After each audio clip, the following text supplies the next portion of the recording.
Good evening. Let's call the meeting to order. Welcome to the City of Marshalltown City Council. We're at the City Hall Chambers at 10 West State Street. Today's day is January 28, 2019, and it is 5:30 p.m. To call to order, let me give a notice to the public that the mayor and council welcome comment from the public during the discussion of any agenda items. You're required to step to the microphone, state your name and address for the record, and limit the time used to present your remarks to 3 minutes or less, nor that others may be given the opportunity to speak. I should do those commercials for car ads. All speakers shall speak, although I can't speak that well. Maybe not. All speakers, and let's take a vote. Roll call, please. All speakers shall speak clearly and direct their comments to the mayor and city council, and not to any councilor specifically. It's at my discretion and the council's to respond to specific questions and comments, or to have the staff respond during the meeting. For those who are able, let's do the Pledge of Allegiance.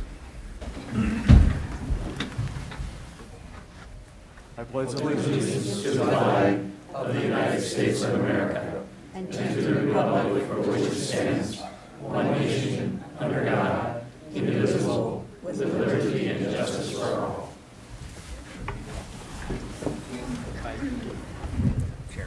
Thank you. Roll call, please. Weirin. Here. Cahill. Here.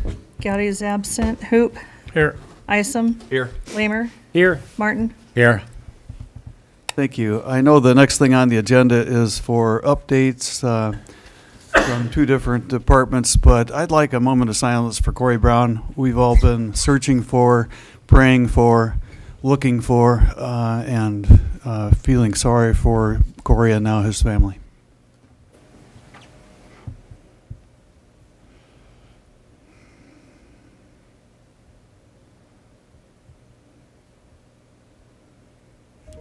Thank you. It is now time for D1, which is Parks and Recs Director Jeff Hubbard. Welcome. Yeah, I'll take the. You can still keep coming up and talk, but Jeff has started with the city. Today is his very first day, and we're happy to have him aboard and get started. Yeah, thank you. I made it through the first 8 hours. I didn't freeze to death. Hoping we cancel work tomorrow. No. But no? Okay. I'll be here tomorrow then. Excited. I kind of went through a lot of the old files and stuff, looked at some things, and just excited to get in, digging and finding out some more things and starting some projects and getting to meet some of the other directors here in town and other community members and kind of putting my stamp on things and making things happen. You're a Marshalltown boy. Yep, graduated in '89. So grew up here, went to Iowa State and Arizona State, but now back and happy to be back. I moved in with my parents, so I got my old bedroom back, which is nice. So we'll see how that goes. I think it should be fine. That's good. Well, you do have three sets of pretty big shoes to follow, really. We've had three really good park and rec directors, and I know that you made the cut from some other competition that was good, so we're glad to have you back in town and glad to have a P&R director again here. I knew Bob when I started in Sioux City. Bob was here, and we met at a lot of conferences and knew him very well from growing up, and Terry Gray was a friend of the family, so I knew a lot of things that they were doing here, so good role models and people that I can look forward to maybe help out too. And you didn't know Ann, but she had an impact immediately on butterflies and Megadeth Park and other things like that and the Coliseum. So things are rolling in that direction. Looking forward to it. Thank you much. Good to meet you. All right.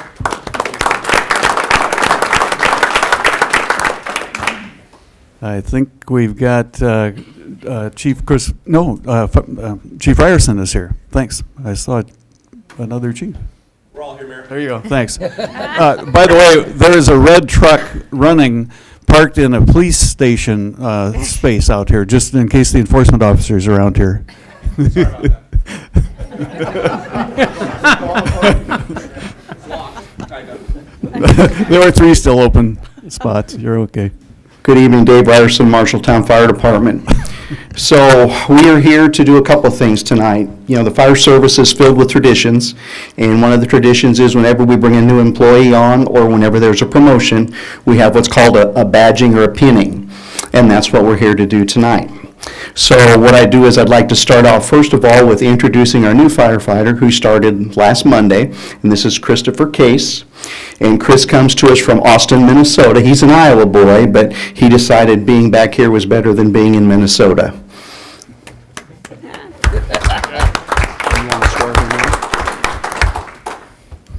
So Chris, if I could get you, Chief Cross, if I could get you to do his pinning for me, please. Let's not draw any blood. No.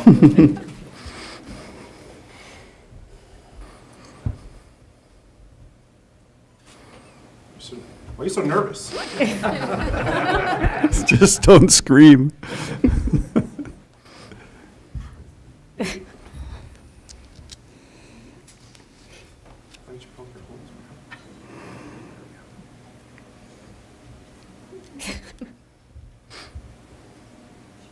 Boy, I hope he's better at fires.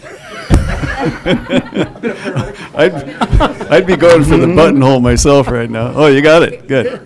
Congratulations. Yeah, too much starch. That's good. Congratulations. Welcome. Then the other thing we're here to do is, back in November, the council gave me approval to refill the fire marshal's position. So I'd like to introduce our new fire marshal. This is Joshua Warnell. And approximately 2.5 years ago, we started him down the path of getting all the training and the education that he would need in order to be able to fill that job. We did the promotional process in December, and Josh also started last Monday, so this is officially his second full week as fire marshal. Congratulations and welcome.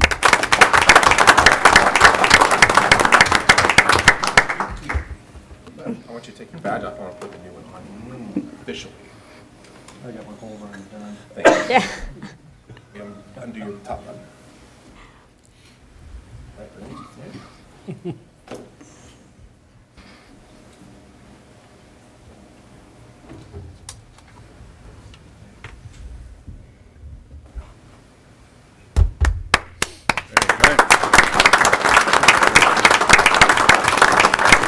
Thank you. Thank you. I'm going to flip the order a little bit because we've got other people here for the next presentation, and so let's do that next presentation first, and then we'll go to Mayor, Council, and Administrator comments. Chief, you're up.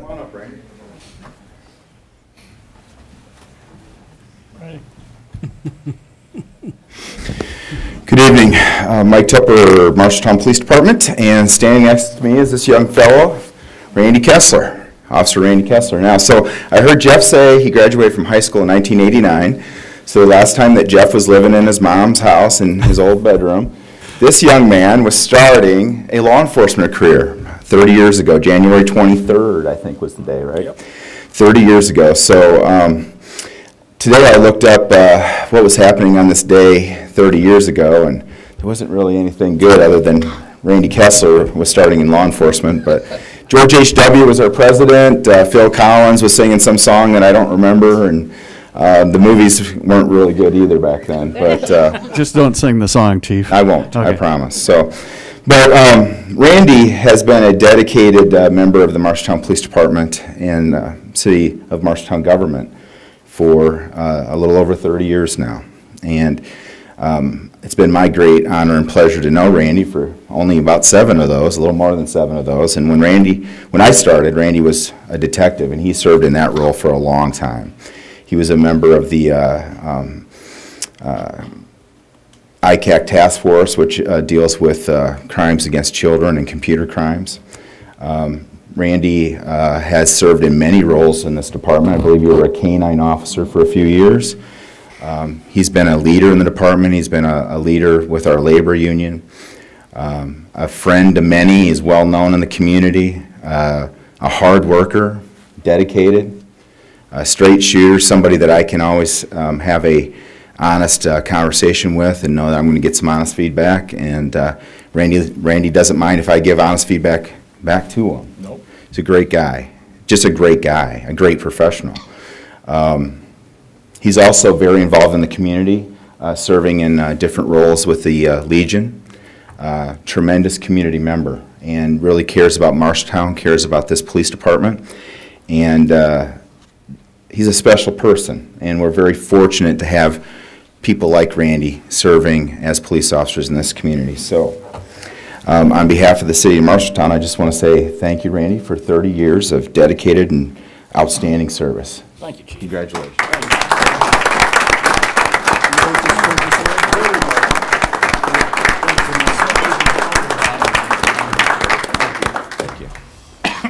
Thank you. It's been a very fast 30 years. And I can't forget, Lieutenant Belial told me that I should mention how much I like working with him, so. Okay.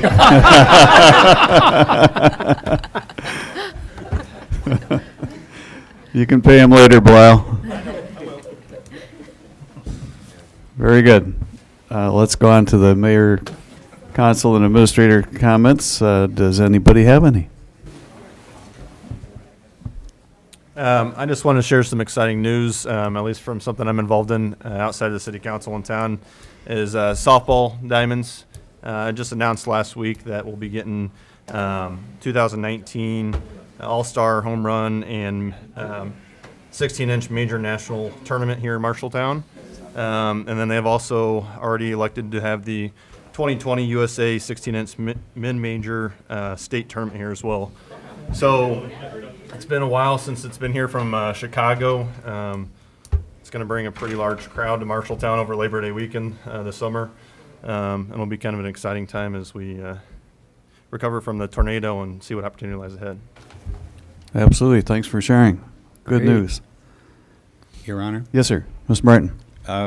Snowstorms bring a lot of work, a lot of misery for all of us. The fact that I'm sitting cattywampus tonight is with reason.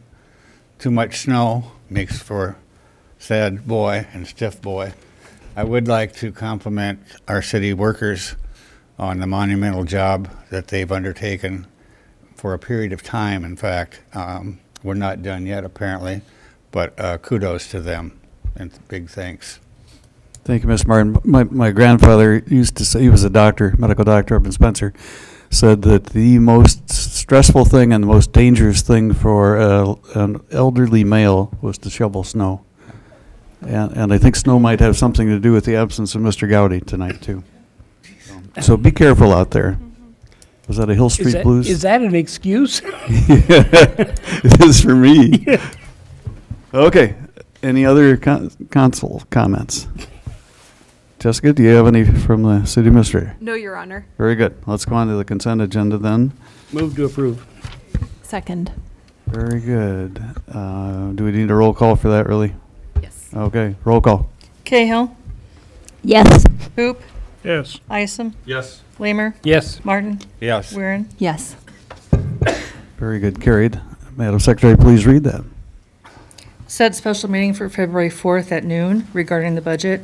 Approve the January 13th council minutes and the bill list in $1,171,423.36. I think that should be the January 14th meeting, not the 13th. I think it says 14th on the little, Yeah. jump Receipt- sites below. Yep. Receipt of the building report for December 2018. Resolution approving 28E agreement for providing fire and confined space rescue services to the Iowa Veterans Home. Approve alcohol license renewals. Vaughn's Pub, Jiffy Convenience Stores, Elmwood Country Club, Golden Karen, Yes Way, Wandering Creek Golf Course, Fairway Stores, Food and Gas Smart, Dollar General Store, number 2019 and 4206, Depot Liquor and Grocery, Quick Star 706, and approve addition of Sunday sales to existing license for Arborotes La Salute at 17 North First Street. And resolution to approve an agreement of the assignment and assumption and first amendment to the offer to buy real estate and acceptance from Cohen Esri. Very good, thank you. Those are approved as read, and let's move on to item G, which is resolutions, the first one of which is Resolution 2018-202, authorizing sale of city-owned property at 22 North Center Street that was tabled, and I know it was put back on the agenda. I know we don't have a full complement of counselors tonight, but if somebody has a motion to move that off the table, now would be the time. I'll move to do that. Second. Roll call. Hoop, Yes. Isom, Yes. Lamer, Yes. Martin, Yes. Weirin, Yes. Cahill. Yes. Very good. Carried. It's off the table and on for discussion.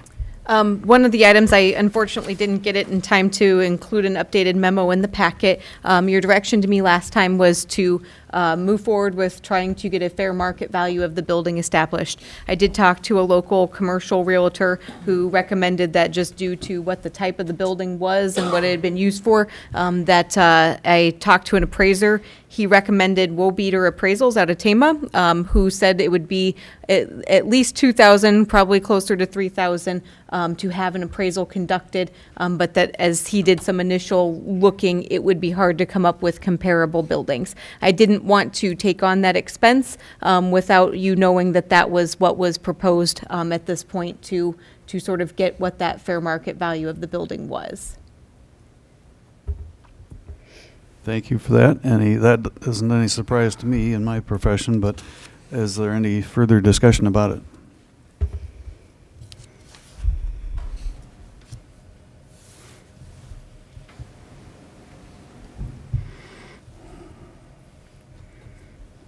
Your Honor, I'm still interested in accepting Youth and Shelter Services offer. Thank you. Any other comments by the council? I have talked with several constituents and have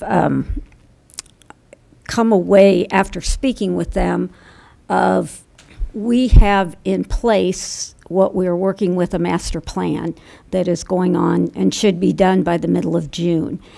And several comments, and I've been swayed to this thinking that maybe we should slow down a little bit on a few of these items that we that have come before us. I know some of them have to for the different programs that they're applying for, but to make sure that we know what our plan is for downtown so that we can have a better feel for what it is we want to do and how we can make the best fits throughout the community. Thank you. Other council comments? This was a process of bidding, though, was it not? And that was the bid that we received, correct? Yes, so it was a request for proposal process that basically allowed anybody who wanted to submit a purchase price along with the proposed use of the building to you to consider. Anyone else? I would also echo it. I mean, we reopen it for an RFP as well for a second time. So, I mean, I guess we can have the discussion to delay an additional RFP window, but it's been 3-4 months and we're currently, I guess, still at where we're at, and to put everything on hold, I think until summer, I think is a little bit, I don't know. I would disagree with putting everything on hold until the summertime frame. We're going to run into doing all of our projects at once, and I don't think that's the greatest idea either.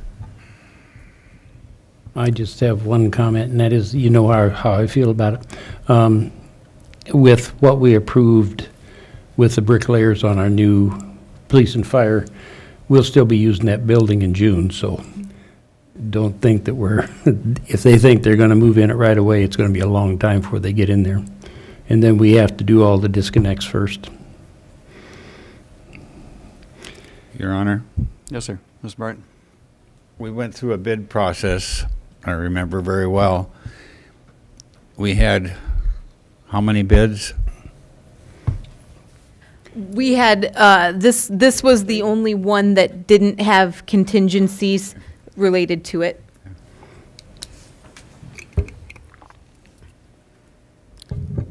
We accepted it conditionally or unconditionally? No. Correct. We delayed it. So it was the only one that was submitted by sort of that initial time frame that was set, and then because it was the only one, that was what we set the resolution to basically set the public hearing off of. The section of Iowa code that we were using requires that you still have a time period within that 30-day period from saying this is who we are likely to sell it to holding the public hearing to then take those actions that other bids could still be received. It was during that time period that the other bid was received. I guess regardless of timeline, even as part of the discussion, do we want to spend $3,000 in order to find out what the market value is, just to find out that this No. might be the bid that we accept at the end of the day anyways? And so now we're accepting Nope. a bid regardless of dollar amount and losing money on it. I agree with Councilman Isom. Okay. Anyone else from the council? Otherwise, I'll open it to the public. To the public it goes.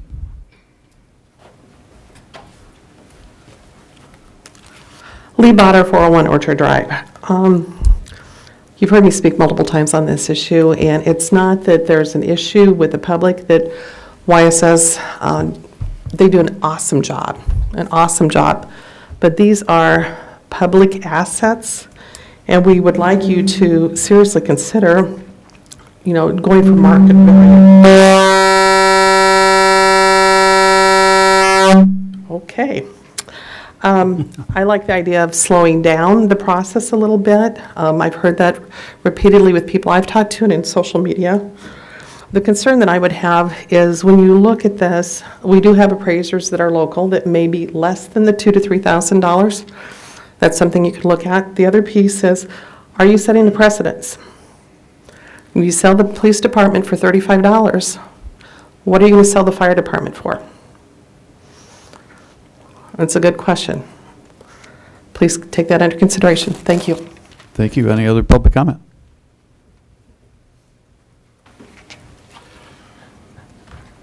Mr. Mayor and members of the council, my name is Pat Kramer. I live at 205 Harmony Drive. I'm the current board chair of the Community Advisory Board at YSS. I spend most of my work life with the Marshalltown Community School District, and as I interacted with my colleagues around the state in the school business, one of the things that people most envied about Marshalltown was how we work together in this community to get things done. It's incredible how the schools, the city, the business community, and social service agencies in our community work together as one to get things done. And we have attracted many grants and other resources into our community and really made our community a good place to live. That's served us well as since July 19th. This kind of collaborative and cooperative working together. In some communities, it might be a surprise that the city would entrust a community resource like our current police department to a nonprofit. But I don't think that's true in Marshalltown. We see that as a community resource. And you all know the difference that YSS has made over the last 35 years in our community and will continue to make. We're not going anywhere. If you find that this is not right for YSS, we're going to find another way. We'll probably have a capital campaign and raise money in the community and build a building or find another building to serve our needs. We don't want to do that. We'd rather use our resources to serve young people. YSS, I think you know, provides support to young people and to families in some of their most difficult times in their life. To young people who don't have safe places to live, to foster children, to young people that are leaving foster care but still need support, to families who are going through crisis and need counseling. We can assure you that if you entrust us with this building, we will be good stewards. And we will invest in that building and make it a better place. And we'll also be open to other community agencies that share a similar mission to ours to come on in and share the space and share the expenses that'll be involved in keeping that building up and operating. Thank you. Thank you. Other public comment? Time for a roll call. I'm not have a motion yet. Oh, I'm sorry. I move for approval, Your Honor. What? To sell to YSS. Is there a second? I'll second. I may get this in another year or two. Now time for roll call. Hoop, Yes. Isom, Yes. Lamer, No. Martin, Yes. Weirin, Yes. Cahill. Yes. Motion carried. It carried. Good. I don't get a vote, but I get to comment every once in a while, and I happen to be invited over to Ames, Iowa in December when this local YSS got one of the top awards in the state for the services they provide. I can't think of a better neighbor to us. So, thank you. Let's go on to resolution number 2, please. Madam Clerk. Resolution authorizing an agreement with Eide Bailey to continue to provide audit services for fiscal years ending June 30, 2019 and 2020. Let me ask for a motion first this time, so I So don't moved. forget. Second. All right, go for it. Diana Steiner, Finance Director. I'm coming before you to ask to extend the auditor's contract for 2 more years. The last time it was put out for proposal was for fiscal years 2013 and 2015 audit. At that time, an agreement was approved with Eide Bailey. I had come to you 3 years ago and asked if you would extend the contract again because we were implementing new software, and you granted me that. Now I'm asking you to extend it for another 2 years because of the tornado costs of tracking and our FEMA compliance, and it's a lot of extra work. So you can see from the memo that, I guess I could open it, that it's a reasonable increase, and so in fiscal year 20's budget, we would be increasing another $1,400 and $1,500 in fiscal year 21. That's fine. Thank you. Any questions or comments? I've got one. Do you anticipate if we bid it out that others would come in and have to be higher because of the inability of knowing what had happened in the past and the difficulty in knowing how to handle the destruction of the tornado? It could be difficult to write the specs Yes. with the FEMA, not knowing how many hours it would take, and them not being familiar with our accounting software. Anybody else? Public comment? Roll call? Isom, Yes. Lamer, Yes. Martin, Yes. Weirin, Yes. Cahill, Yes. Hoop. Yes. Carried. Very good. Thanks, Diana. Would you read the next resolution, please? Resolution approving the fiscal year 2018 annual financial report. Is there a motion to approve? I move for approval. Second, Your Honor. Go for it. Diana Steiner, Finance Director. So last November, we brought you the annual report that was on the cash basis, which means when we write a check, that's the year we expend it in. Now I'm bringing you the comprehensive annual financial report, which is under the accrual basis. So if we actually received product in the door by June 30th, but we didn't pay it till after July 1st, we are expensing it in that year. Same thing for the revenues. If we provided services prior to July 1st, we're picking that up. The CAFR also includes depreciation expenses and retirement liabilities and other accrual items.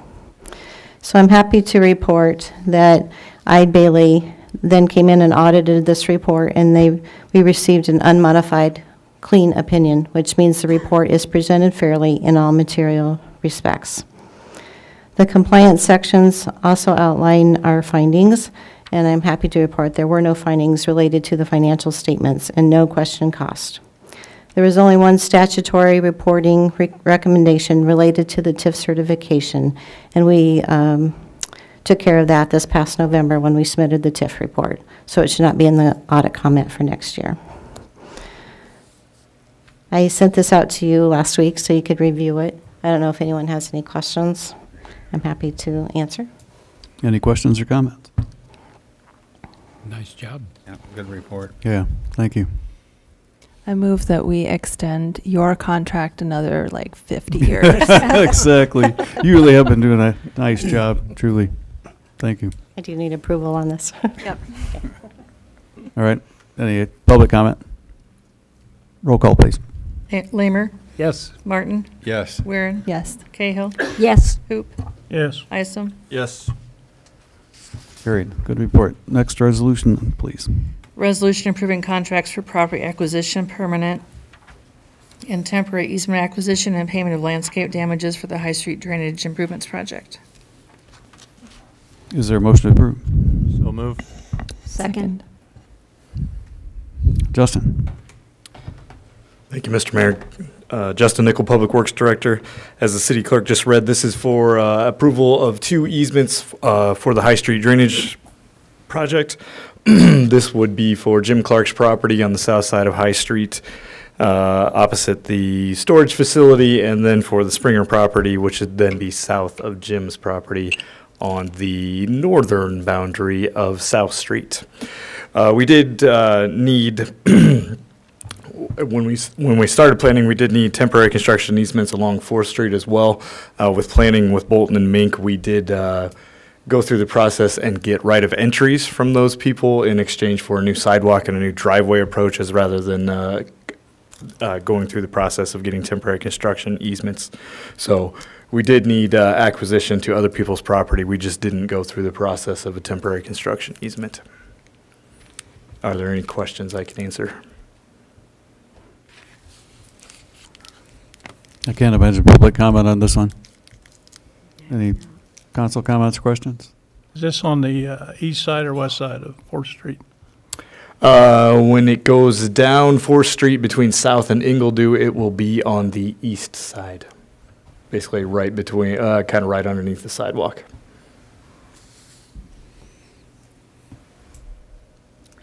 Other questions? Roll call, please. Martin, Yes. Weirin, Yes. Cahill, Yes. Hoop, Yes. Isom, Yes. Lamer. Yes. Carried. Thanks, Justin. Next resolution, please. Resolution ordering construction of the High Street Drainage Project, setting public hearing on proposed plan specifications, form of contract, and estimated costs, and directing publication of notice to bidders.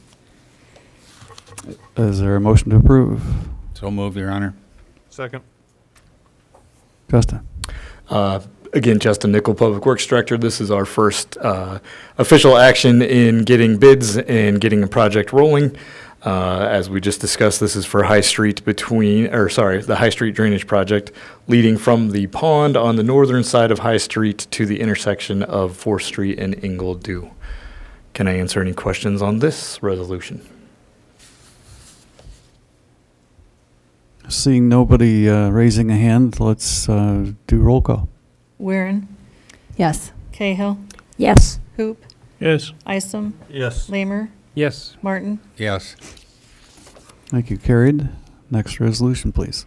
Resolution approving contracts for property acquisition, payment and temporary easement acquisition, and payment of landscape damages for the 2017 manhole and point repair project. I don't think you have to tell us your title again, Justin. All right. Go for it. In an echo of the last project, this would be approving property acquisition from about 13 properties for the manhole and point repair, which, to refresh the council, is to continue on our consent decree path, replacing manholes, replacing lamp holes, replacing hand holes, multiple locations throughout the city. I want to say on the order of 100 to 150. And Fox Engineering helped us get a acquisition agent to acquire these 13 tracks. Any questions I can answer for this project?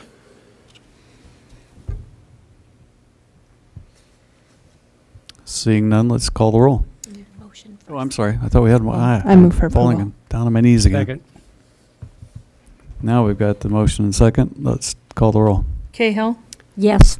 Hoop, Yes. Isom, Yes. Lamer, Yes. Martin, Yes. Weirin. Yes. Very good. Covered. Thank you. Carried. Number 8, please. Resolution ordering 7? construction of the manhole and point repair project. Oh, number 7. Yep. Sorry. Sounding like a broken record, once again, first step in our process to get bids and get a project underway for the manhole and point repair project. Does anybody move to approve? So move. Second. Anything else? What's the dollar number? You know? Steve, can you refresh me? 3.5 million dollars. Cash or bond? It'd be using the state revolving funds. Oh, okay. So it'd be a loan, low interest loan. Any other questions of Justin? Thank you. Call the roll. Hoop, Yes. Isom, Yes. Lamer, Yes. Martin, Yes. Weirin, Yes. Cahill. Yes. Carried, thank you. Next resolution. Resolution approving an agreement for professional services with Clapsaddle Garber Associates in the amount of $151,500. Is there a motion to approve? So move. Second. Go for it, Justin. This would be a resolution to approve engineering services agreement with Clapsaddle and Garber for our, we're calling it a shared use path along 12th Avenue. It's been a project Councilor Hoops wanted to see happen for a long time. This would put a wider than our necessary sidewalk, but maybe not full trail width path along the east right-of-way of 12th Avenue from South Street to Olive. And then from Olive to the entrance of the Governor Road plant, trying to think of what street that would be, maybe 1,000 feet to the south. And then extending the trail along Olive Street from 12th Avenue over to 17th Avenue.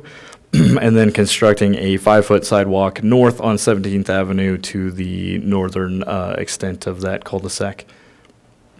We were planning to design this in-house, but with the lack of staff, we didn't feel we could get this done in the timely manner this year.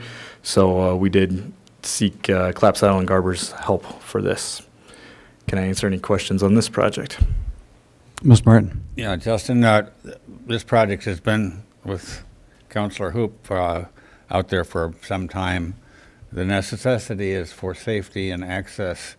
I'm wondering if something simple can be done on the intersection there of making a bike path marked off, walk path, whatever, that is designated.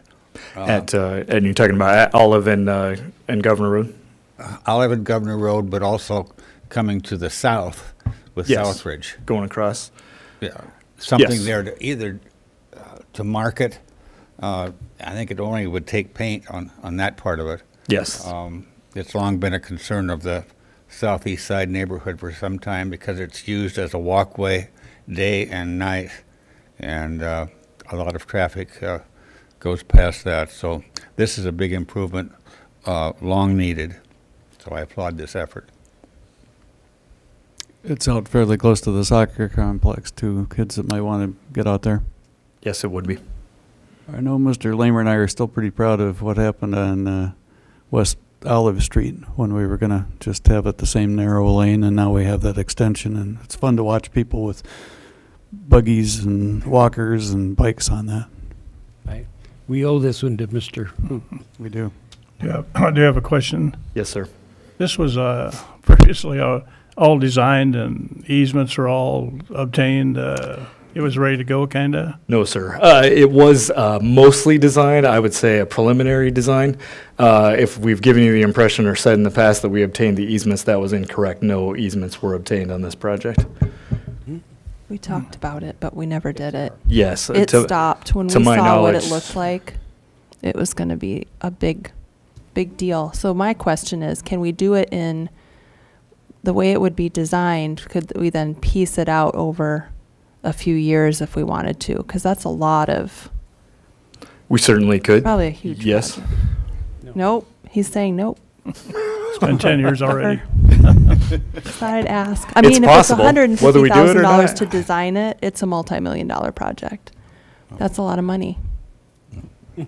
We, just as a reminder, we did borrow, I want to say $900,000 for this in the project, or in our calendar year 2018 borrowing. One of the things that you would have the option to do is, if this does go over, once it's put out to bid and everything, that we could allocate some dollars from other parts of that bond to make sure this is finished, or talk about what other sources might be available. But I don't think we're talking probably too far over our budget, but likely over budget from where we were on the borrowing side.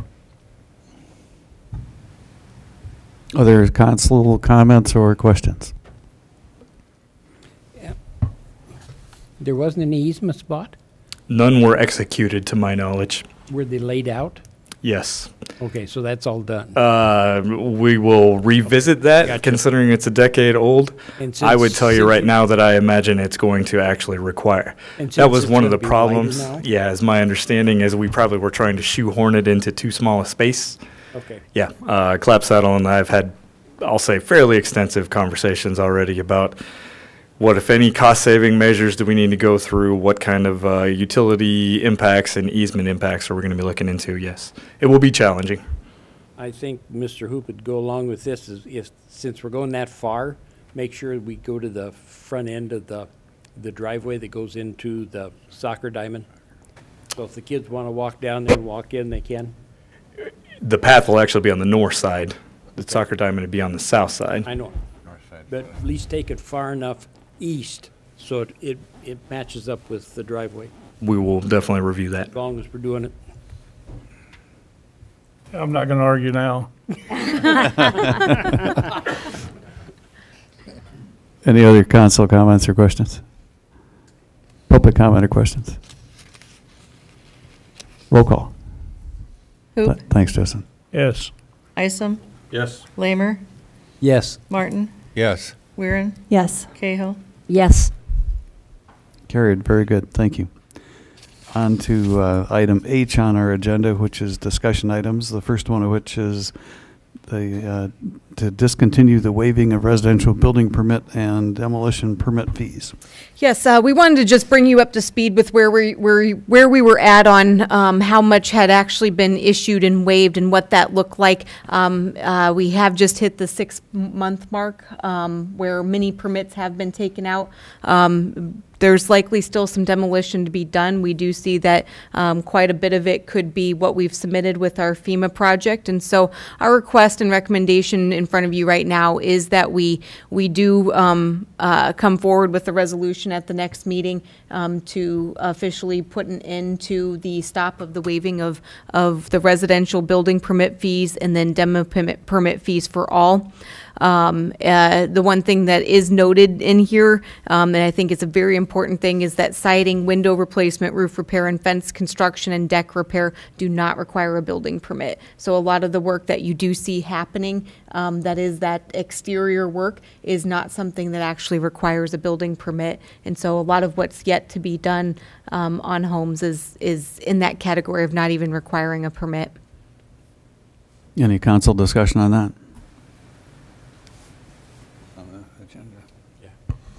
Mr. Mayor? Ms. Martin? I recommend putting it on as an action item on the next agenda. Okay. Do we need a motion for that, or can we just, by It'd be nice consensus, to have do a it? motion. Is that a motion? Yes. Is there- Second. Thank you. Any further discussion by the council? By the public?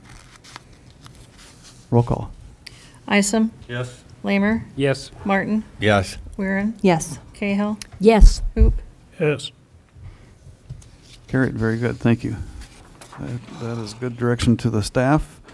The next item of discussion is the Coliseum renovation project. Item 2, or did we pull that? No, that's needing to be discussed. Okay.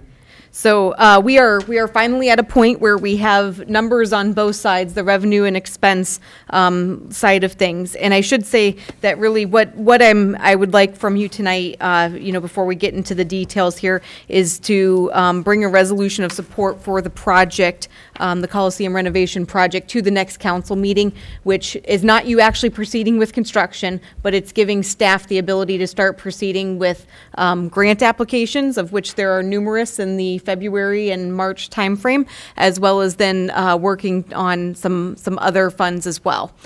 So I do want to just kind of go through sort of the big picture here, which was included in my memo. And then it is also, I should point out, the expense side is included here in the report as well.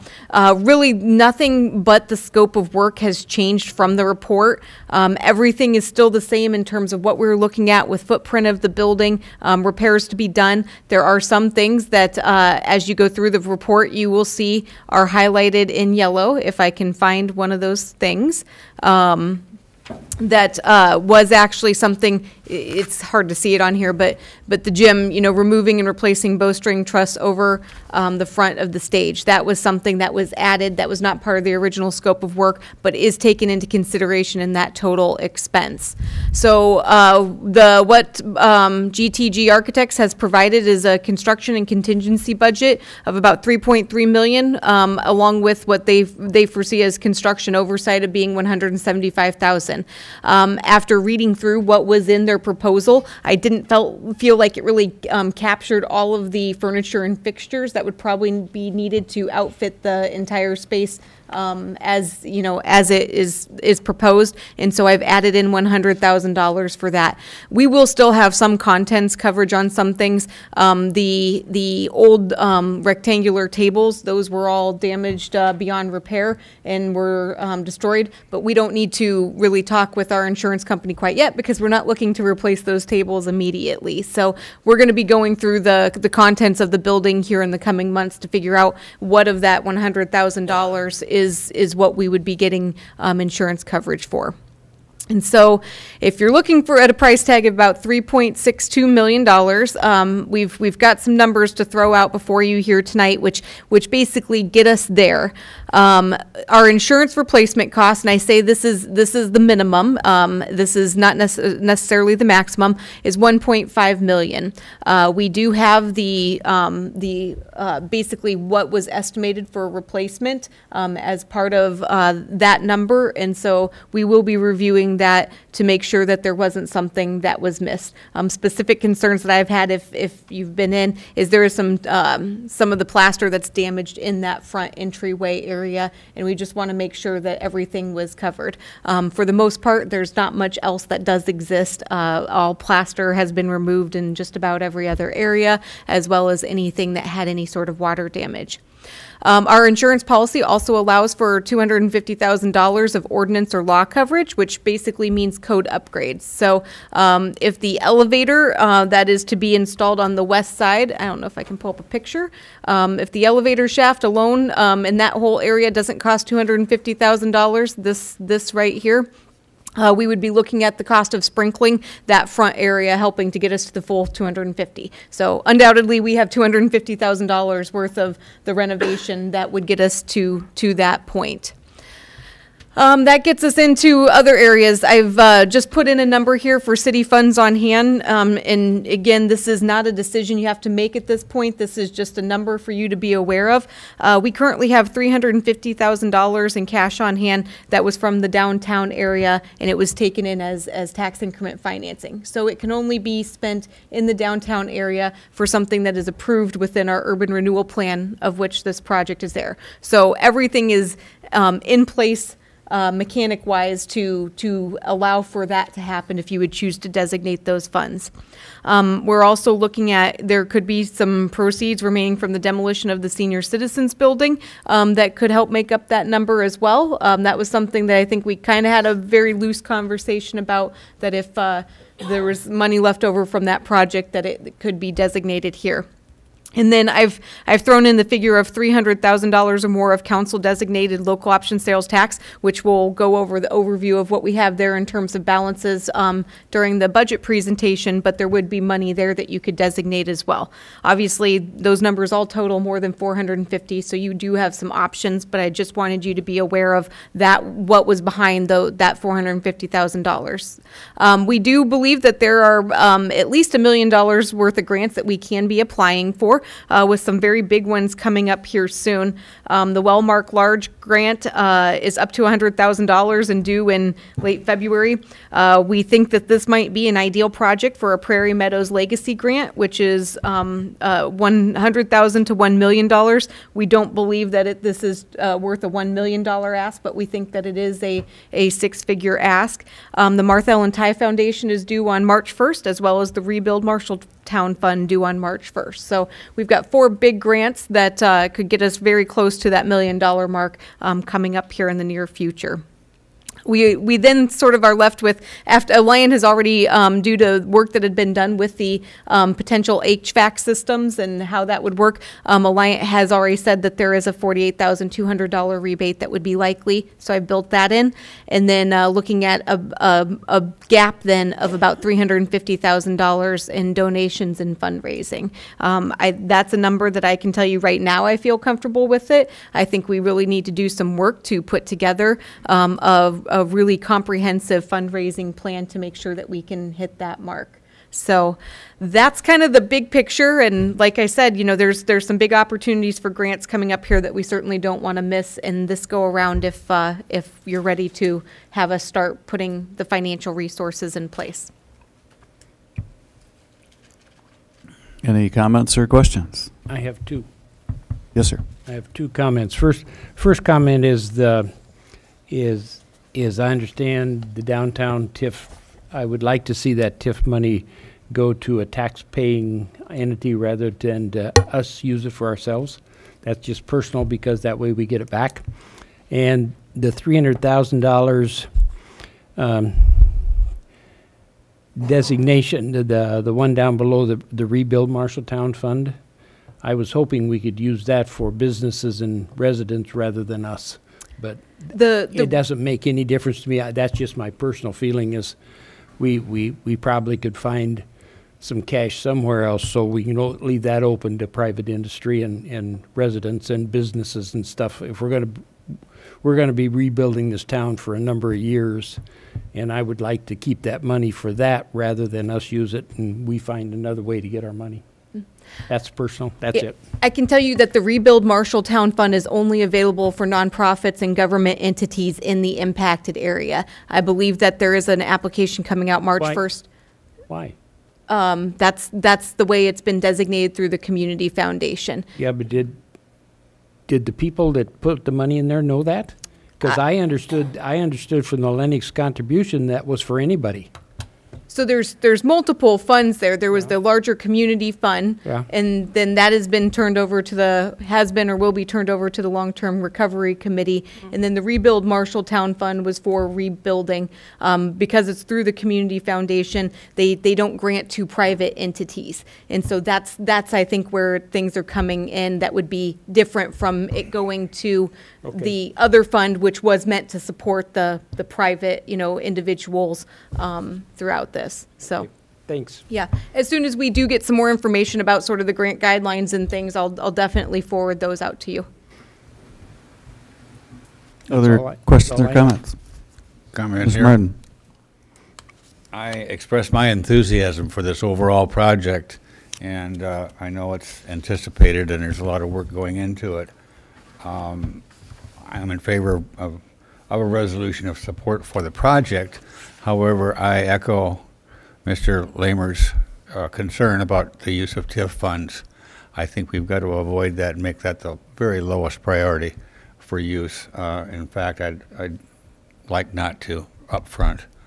So timeliness of the grant proposals is at hand. It's important that we move ahead. I agree with the support for the project. I think that it is an expansion for our community, and it will draw additional folks coming into our community to take a look at what we have, to sponsor their events there. I think it gives us more flexibility in what we do with the building, makes it much more appealing and handicap accessible. So I do give my support for the project. Thank you. Other comment? You need a motion? Mm-hmm. I would make that motion. I'll second. Further discussion? says to Any bring public a comment? resolution of Support. support for the Support project. the, how would we want to word that? It's a resolution of Just- support for the Just project. support the project. Mhm. If there's no further council comment, I'll call for public comment. Seeing nobody standing up, let's take the roll. Lamer, Yes. Martin, Yes. Weirin, Yes. Cahill, Yes. Hoop, Yes. Isom. Yes. Carried. I wish you'd just park that picture up there and keep it. That That's will pretty probably cool. be part of our fundraising, is getting that picture out there so people understand exactly that it'll look very much the same but be much more accessible. Sure. Item number 3 under discussion is the budget for year 2020. And below that, general fund and local option sales tax documents. Diana Steiner again. Hello, Diana Steiner, Finance Director. So the departments got together in December and met with the city administrator and myself and developed their budgets. I put an index together for you so you can kind of see what the different functions are and what we kind of run through there. Give you a history of what we actually spent in fiscal year 17, what we actually spent in 18. The next column was our year-to-date through December, which would be 6 months for this fiscal year. The next column is the reestimating of the fiscal year 19 budget. And then the fifth column is the proposed FY20 budget. And then you can see the difference in percentage and increase in dollars. So our budget was put together based on the following assumptions. The negotiated step increases and cost of living adjustments of 2.75% for all non-temporary employees. This is what the union employees get, and so this is what we also gave the non-union, non-temporary employees. We budgeted a health insurance increase of 7% for the last half of fiscal year 20. We always determine in November whether it needs to be increased or not. We've held our current rate at over the last 3 years, but we did have an increase this past January of 7%, so we're predicting another 7% for FY20. We will not implement this increase unless our claims history necessitates it. We budgeted all vacant positions for 12 months. There was no change in the IPERS contribution this year. There was a decrease in the municipal fire and police retirement. The road use tax is again being used to transfer to the general fund to cover wages of the Public Services Department, Public Works Department. The levy and related expenses for the Fisher Community Center is budgeted at $100,000, as we discussed at the last meeting. In this budget, there's no reimbursement of expenses budgeted for the operating expenses of the new police and fire building. We just touched on this last time, but do you want to continue that discussion? Have you thought more about it? Whether we should collect a revenue and how much? So would you like to discuss it at this time before moving on? Anyone? You mean, are we talking about the 2080 agreement? Yeah, so Okay, basically the bigger picture here is, and maybe we do want to save this to the end, the bigger picture is that when you do look at where things come out in terms of revenues versus expenditures on page 41 of 44 of that larger report, we're showing a $125,000 surplus. That's based on a $150,000 transfer. If we keep that, even if we don't keep all of that $150,000 transfer, we don't have a need this year, this next fiscal year 20, to ask the Communications Commission to contribute towards any of the operating expenses. However, one of the things that I do want to take you back to was what we talked about in strategic planning, which is what actions can we take in this next year that will help us be as financially stable as possible come July 1st, 2020. And so that's where I think it is an option that, they're past kind of their budget deadlines and things for this next fiscal year. That if we talk about this first year as we're going through a learning history with it, that not be included as anything to be reimbursed, but then for the fiscal year that would start July 1st of 2020, that is when there would be a reimbursement requested. And so that's really what we think is the easiest to recommend at this point, to hopefully buy some goodwill in terms of not messing with their budget process, but still not put ourselves in a position where we're in a little bit more of a financial hole come July 1st of 2020 with no easy way out. Okay. After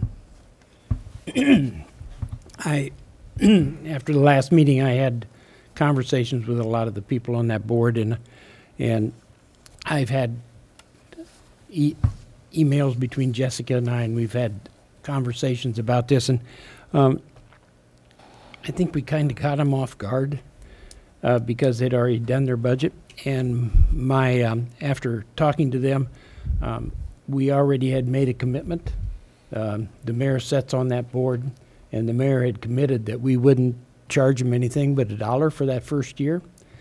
So I think we have to stand behind our mayor this year, first year, but I think we can, in my conversations with the sheriff, we talked about them proceeding with the process of taking those two commissions and making them into just one, so that we only have one to deal with rather than two. And he's pretty sure that the state law will allow that to happen. And so the 2080 agreement that we had last time, I'd like to have it put on the next council agenda, so we can vote on that as long as it's for 1 year, and as long as they know that we're going to be looking at some real costs, and we won't send them a letter and say it's going to cost you this much. We'll sit down with them across the table and we'll work out the details. So I guess that's my recommendation. I think they ought to consolidate about 4 commissions. I can't keep track of which is which. Mine was one of about 22 votes. I think there are about that many mayors around. But nobody has to back me up on the vote. Yes, to be honest. You made a commitment, and we're going to back it. Okay. Your Honor, Mm-hmm. I agree with Councilman Lamer. I too have had some conversation on this, and I think that's a reliable and sure way forward to proceed. So I'd like to see it on the next agenda as well. Anybody else on that one? I do think it will help us get back in better graces with the other towns in this county. I agree as well. Is that a motion, Mr. Lamer? You bet. Second. Further discussion, public comment, roll call. Let me know if I'm going too fast. Martin? Yes. Weirin? Yes. Cahill? Yes. Hoop? Yes. Isom? Yes. Lamer? Yes.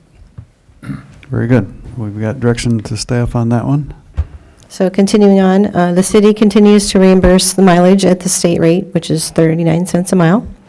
The backfill from the state is budgeted at 94%. The general fund's share is $255,000, and our entire backfill is $435,000. We're hoping to continue to get that. The general fund property tax levy is shown in function 6021, which is finances department, on page 34. So we put all the property tax revenues in basically my department so I can keep track of them rather than allocate them between all the different departments. On page 41, it shows the revenue in excess of expenses in the FY20 budget of $125,000. This surplus is primarily due to the $150,000 transfer from the local option sales tax that was discussed with council at a prior meeting. We only will transfer if it is needed, but would like to show a positive budget rather than a negative budget. So that brings us to a positive balance. I put $50,000 budgeted to bring up our cash flow reserve to a minimum of 15%. I can back that back out if you would like. If you recall, our goal is to have 20% per our cash management policy, and I gave you the different amounts that it would be. So if you're interested, maybe we could not only have the 15%, but maybe creep up to 16% if that's your desire. Again, it's just money for cash flow purposes. It does not give anybody the authority to spend it. The pool activity in function 4045, starting on page 27, reflects the change in the management of the aquatic center from the YMCA to the city employees. By being open more consistently and having more control over the staff, the city anticipates doing better than the budgets reflect. So we're being very conservative, not knowing for sure how it will play out over the summer for one season. So we're hoping that it will be more positive than what the budget is showing. From a prior meeting, the council approved tracking the Coliseum expenses in Fund 001 rather than 050, so you will see that activity in function 4065 now. In HR's budget, we did put $10,000 in for lean to help streamline processes. So before going on, does anybody have any question about FY20's budget? Any of the detail for the different departments? They're all here ready to answer questions. Okay, I'm going. So for fiscal year 19, when we're doing our re-estimated budget, you had passed that we moved $478,000 from the solid waste management assessment into Fund 355, which is the dangerous and dilapidated building program. So when I did that, then that puts me in a negative position of $137,000, which is fine. We can leave it that way. This is not an official budget amendment like we normally have done in the past in this time of year. There's so many variables yet to figure out and move money back and forth between FEMA and regular general fund expenses. We'll have a better idea of what we'll actually get reimbursed later in the year. So we're going to do the official budget amendment in May, but for now we do have to just do a re-estimated budget. So if you're okay with that, we'll leave it at the deficit. Yep. Any objections? I'm still kind of disappointed we didn't, put Jeff on the hot spot about the park and rec budget. So we'll go on and talk about local I think you ought option to sales. explain it line by line. Exactly. Sorry. Go ahead, I'm sorry. So we'll go over the local option sales tax. So this first column is the property tax relief, which is now 78% of what we collect in local option sales tax comes into the revenue, and then the council designated is the 22%. So the top line is where we ended the end of fiscal year 18. Then you have your revenues and your different expenses that you approved. The only question, the only tentative item is this construction manager long-term recovery committee position. It may not come forward, but we left the $50,000 in there. Jessica, do you have any comment on that? Or? Yeah, I mean, the long-term recovery committee is still trying to figure out where things go next and where things go really after the city completes the Valor program. And so there hasn't been anything that's been fully determined on that end, but that's still out there as a pledge of support moving forward, which it would be something that would be probably in a contract form with some organization that probably would come back to you for your approval. So in fiscal year 20, I did reduce interest a little bit since our fund balance is coming down. And then this transfer in for the stormwater, we're just showing the revenue, and then down here we're showing the expenses. So we're taking our $2.4 million that we would allocate from our local option sales tax, and that goes right to property tax relief. So that buys down our debt service, which I showed you last time. We're also recommending that we use the fund balance left, what we think is going to be left at the end of fiscal year 19, which is around $390,000, to also buy down the levy this year. And then under council designated, again, transfer the $150,000 to the general fund. Our ADA transition plan, you had approved that, and it's over a 2-year period, so you have the $60,000 here, and it's also up here. And then $50,000 for the cash flow reserve, if that is what you would like to do. And then the capitals, you saw this in our CIP plan. So some options again for your cash flow reserve, if you want to increase The amount from 15% up to 16 would be another 151,000. And you can see the other numbers if you wanted at a higher percentage. And then as the last agenda item on the Coliseum, you could also use local option sales tax for the Coliseum renovation as well. So are you okay with keeping the 50,000 in there for the cash flow reserve? Or would you like a different amount? That's fine. Any reaction? I'm fine with it. Yeah, I am too. I would, with the following year, we don't know where we're going to be for taxes and our property tax income. Maybe we wouldn't want to spend that $392,000 against lowering taxes this time around, and keep that as a fund balance just in case we need something to help cover us up if we don't get everything. Yeah, you hit on what is going to be the issue that we have to overcome, which is a lot of our levies are based on your actual amounts that you need, and the pie that you're trying to spread that all over is going to get a little bit smaller. We did want to show you what that looks like, that it's that 390,000 does save a 44-cent levy increase, and so this could be sort of a gradual step year, fiscal year 20, a gradual step year, knowing that then the next year would be, I would just guess we'd probably easily be over $16 for a tax levy at that point, just with the loss and basically all costs staying the same. So, Diana, is my math correct that if we don't use the 390,000 this year, we'd be at $15.95? Yep. Okay. Pretty close, yeah. So it's there for you to think about. That is something that we do need direction on because it does impact our tax levy, and we need to get that sort of nailed down.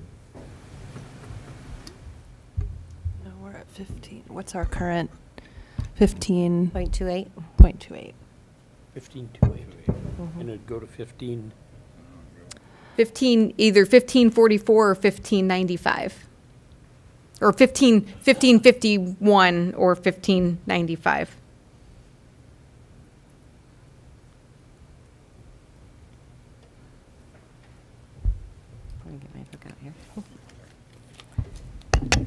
What are you two most comfortable with? I'm comfortable with using the 390,000 to buy down to $15.51 as the levy. I'd rather save the council designated. The 390 has to go to property tax relief. You can't use it for other things. Yeah, and I'm on the same with Diana. One of the other things that we've talked about is, going back through and looking at the fund balances of some of our other funds related to tax levies to see where in the future those could be bought down. Our health insurance one is one that, it funds a lot of things, and so there's variation from year to year, but there's some possibilities there. But that we're not encouraging you to do anything more than the $390,000 buy down in this fiscal year.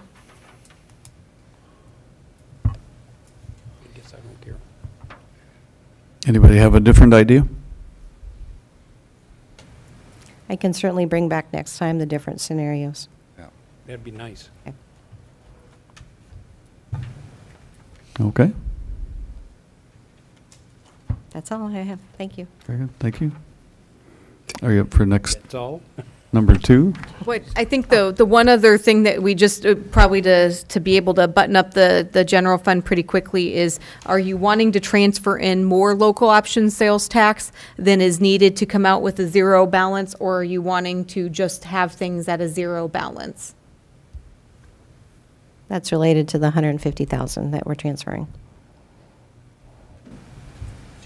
Yeah, zero balance. Zero balance is fine. Anybody object to the zero balance idea? No. Okay, thank you. Thank you. And then our last public comment is about the budget SIP and capital expenditure purchases. Yes, so we did an initial review of this here at our last meeting, and there's been just a few very minor changes here that have occurred. Fund 030, which is our capital improvement tax levy, I did get some more refined cost on the Anson Park improvements, and I increased this from $120,000 to $180,000. This project will still require grant funds and things to make it happen, or we, have some things sort of on an a la carte menu where we can't do them now. In order to make that happen, I had to bump 2 projects. In order to make that happen within the 15% boundaries for our fund balance, I had to bump 2 other park projects to fiscal year 2023, which was Peterson Park playground equipment, which was just playground equipment. It wasn't tied to any of the larger improvements to be made at that park as well. And so there was really sort of no plan for it in fiscal year 2022. And then also the volleyball courts at Riverview Park, that was going to be something that was ultimately going to be something to be determined by the new Parks and Rec director as to whether or not we needed to complete that project or if there was another way to go about using those courts. The wayfinding signage has also been moved from Fund 110 to Fund 030 with some sporadic $25,000 amounts there to help again with the implementation of the study. The first and proposed here in fiscal year 19 would be the replacement of the monument on Iowa Avenue and South Center Street. That would then coincide with the Highway 14 project as well. So that's not been designed, it's not been determined, but that would at least establish a budget there for us to bring something back to you to consider funding. That was the change to road use tax fund, was that wayfinding was moved out. The Coliseum renovation fund was updated with the figures that we talked about earlier tonight, which was slightly different. The downtown TIF construction fund had some errors with it in terms of not showing transfer coming in from the TIF revenue fund in the beginning balance issue, so those were corrected. And then the final thing that was a correction was that fiscal year 23 in the wastewater revenue fund had 0 revenue, which it needed to have revenue coming in, so that number has been added in. There are still likely a few changes that would be captured in Fund 030 in the current fiscal year. One is that our ICAP insurance proceeds related to vehicles, we have everything there except for the police department has been very good about, we took the insurance payout and they're finding cheaper ways to get work done. So there's some money that we have sitting in the tornado fund where it really shouldn't stay there. It should be transferred into the capital fund to help support the vehicle purchases of the police department. And then one other thing related to 030 that Diana noted was I did not include any backfill revenue for fiscal year 20, which we would make that adjustment and make sure that revenue is captured there for the next budget year. I think it was about $18,000, but it doesn't change things drastically to begin adding more projects or things. So that's where we are right now. At this point, we would not intend to be bringing anything forward to you further on the capital improvement plan. So if there's any changes, we'd certainly like to know about them now. Any changes proposed?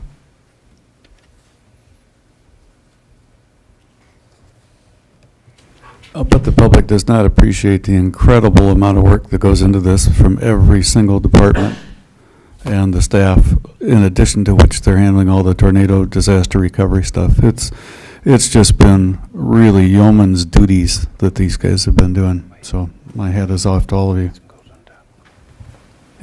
But truly, if anybody has any input now, let's talk about it. If you have it later, do that. If nobody on the council has any input, I'd invite the public to comment. Seeing nobody standing, let's proceed on to public comment. And now I have to read the same thing, which is similar, but not quite the same. Uh-oh, here comes that 3-minute meter. Members of the public may make comments on any item which was not on the agenda during this time. The speaker shall approach the microphone and state name and address. Comments limited to 3 minutes unless longer comment is authorized by me. who hasn't eaten dinner yet. The speaker shall direct comments to the mayor and council as a whole, and we may, the mayor and council should not engage in discussion or debate on items raised by members of the public, and no action may be taken on items raised in the public comments to comply with the open meetings law. Chief Tupper is recognized.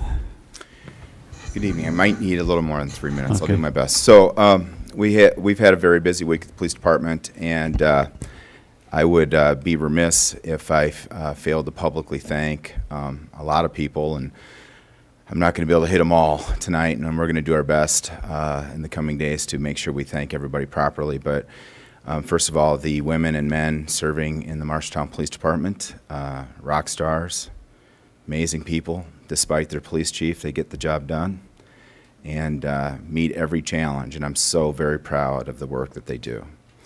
A lot of long hours this week, and they've done an exceptional job. And I also have to thank my peer departments. Every one of our city departments were somehow involved in the activities of the last week.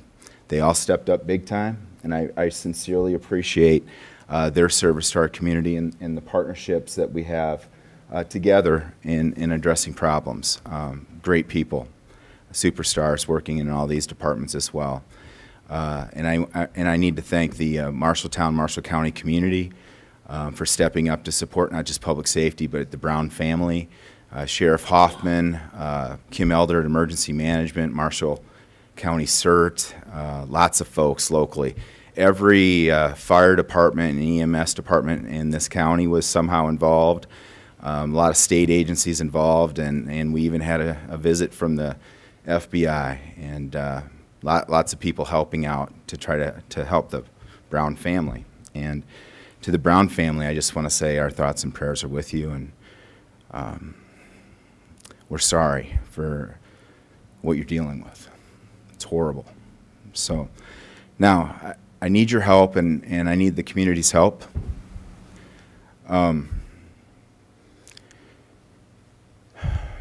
When bad things happen, people tend to want to assign blame.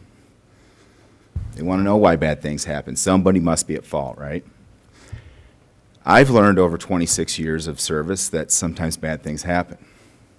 There is no blame. And there's unfortunately some brave souls in the social media world that don't always think before they post. And there's some very unkind and less than compassionate things being said about what happened. And it's all speculation.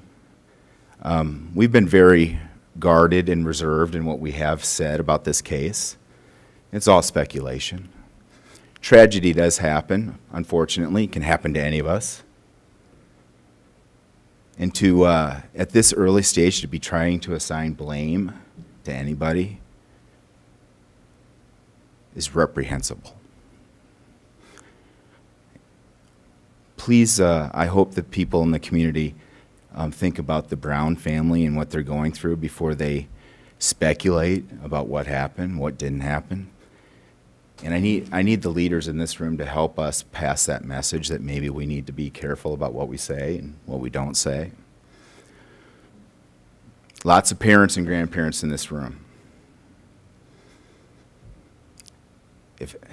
I don't know how many times raising 5 children of my own in age range of 22 to 2, how many times, I mean, my older kids, their cell phone spent more time in my back pocket than in their hand a lot of times. We don't know why Corey left the house. We hope to find out. But to speculate at this stage and try to assign blame is just not fair to anybody. I know the community's going to support the Browns, and I want to say the local media has been great, by the way. I've spent most of my day-to-day battling the national media and some of the tabloid journalism that's out there and some of the things that are being said, again, trying to assign blame. And the Brown family sees these things, and it's not right. So I have no reason to believe that there was anything that happened here beyond a tragedy. And it's nobody's fault. It's not Corey's fault. It's not the Brown family's fault. Sometimes bad things happen. And I would just remind everybody to go home tonight and hug their families and thank God that they still have their children in their homes or their grandchildren in their homes to hug. So I'm sorry I went over time, but I would appreciate everybody's help in passing that message. Thank you. You could go another 20 minutes on that topic, Chief. We had that exact same discussion last night at dinner, my wife and I, because we'd seen some of those posts and thought how idiotic that people don't think what kind of impact that will have on people. So glad to have that comment. Thank you. Yes. Sarah Rosenblum, Library Director. I just want to remind everybody, we know it's terrible weather, and while the library is an essential service, we are having some hour changes, so I really want families, and especially if you're coming to the library, please check our hours. We don't want any children left outside the building. We closed at 6 today. Right now, we're planning to close at 6 tomorrow, Tuesday, and possibly Wednesday. Also, Wednesday, I believe it's going to be the worst day. So I just urge everybody, please check our Facebook page. Call the library if you don't speak to somebody. Just double check. We just really don't want anybody coming out in this very scary bad weather or getting caught. So please, we just urge you to check the library's hours. Things may change. We certainly post them. We appreciate the radio stations. I just don't want anybody to get caught off guard with this really bad weather. And we're working with the city. They're doing a fabulous job, Public Works and Parks, on keeping the library grounds open. But again, we need to kind of adjust our schedule if, certainly there's priorities in what needs to get plowed, and then also sidewalks. We don't want anybody slipping or falling. So I just urge you to think about the hours and don't just assume right now while we're in this terrible weather. When the schools are closed, it kind of amazes me that the city places like the library can stay open. Chief, I don't envy your task of having to announce news like you have to do in your job, and you did a remarkable job of keeping all of us abreast on what was going on behind the scenes, so I applaud you for that and wanted to say that. Somebody had dropped off this I had not seen before to each of us up here. It's the Marshalltown Lifestyle Chamber of Commerce booklet. It's incredible. This is really nice. It showcases Marshalltown very well. It's another thing that CVB and the Chamber have been able to put together. Any other public comment? I've been talking too much tonight. Let's adjourn at 6:57 p.m. Good night.